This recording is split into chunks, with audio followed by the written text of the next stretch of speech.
ഇന്നിതാ നിങ്ങൾ കാണുന്ന പോലെ ഇന്നും ഒരു ഔട്ടിങ്ങിലാണ് നമ്മളുള്ളത്. ഒട്ടും തന്നെ ഒരു പ്രീ പ്ലാൻ ചെയ്യാത്ത ഒരു ഔട്ടിംഗ് ആയിരുന്നു. പ്ലാൻ ചെയ്ത് പോകുന്ന യാത്രേനേക്കാളും പ്ലാനിങ് ഇല്ലാതെ ഇതുപോലെ പോകുന്ന യാത്രകളാണ് കൂടുതലും സക്സസ് ആയി ഞാൻ കണ്ടിട്ടുള്ളത്. എൻ്റെ വീട്ടിൽ നിന്ന് പാലക്കാടുള്ള വീട്ടിലേക്ക് ഞങ്ങളെ കാണാനായിട്ട് എൻ്റെ പാരൻസും എൻ്റെ അനിയനും വരുന്നുണ്ട് എന്നറിഞ്ഞപ്പോൾ മുതൽ എവിടെയെങ്കിലും ഒരു ചെറിയ ഔട്ടിംഗ് പോകണം എന്നുള്ളത് മനസ്സിൽ ആഗ്രഹം ഉണ്ടായിരുന്നു. എന്നിരുന്നാൽ പോലും എവിടെ പോകണം, എങ്ങനെ പോകണം ഇതൊന്നും തന്നെ നമ്മൾ പ്ലാൻ ചെയ്തിട്ടില്ല എന്നുള്ളതായിരുന്നു സത്യാവസ്ഥ. പക്ഷേ എത്തിപ്പെട്ട ഇടം എന്തുകൊണ്ടും ഒരു അടിപൊളിയായിട്ടുള്ളൊരു സ്ഥലമാണ്. പ്രകൃതിയുടെ എല്ലാ ഭംഗികളും ഒരേ സ്ഥലത്ത് ബ്ലെൻഡ് ചെയ്തിരിക്കുന്ന ഒരു ഫീലാണ് എനിക്ക് അവിടെ ചെന്നപ്പോൾ തോന്നിയത്. അതൊക്കെ അവിടെ നിൽക്കട്ടെ, സ്ഥലം നിങ്ങൾക്ക് പിടികിട്ടിയോ?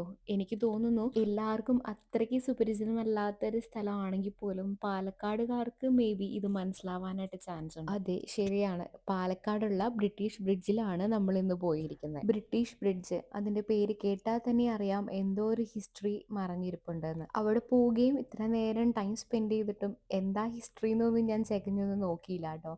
ആർക്കെങ്കിലും അറിയാമെങ്കിൽ കമന്റ് ബോക്സിൽ പറയണേ. പിന്നെ ഞാൻ നോട്ടീസ് ചെയ്തൊരു കാര്യം, അധികം തിരക്കൊന്നും ഇല്ലാത്ത ഒരിടം കേട്ടോ. അതുകൊണ്ട് തന്നെ വലിയ തിക്കോ തിരക്കോ ഒന്നും ഇല്ലാതെ നല്ല റിലാക്സ് ആയിട്ട് ഇരിക്കാൻ പറ്റുന്ന ഒരു സ്ഥലമായിരുന്നു. അങ്ങനെ അവിടുത്തെ കാഴ്ച കാണലും സൊറ പറയലും എല്ലാം കഴിഞ്ഞപ്പോഴത്തേക്കും ഞങ്ങൾ നേരെ വീട്ടിൽ പോയിട്ടോ. Anyway will see you in the next video. By.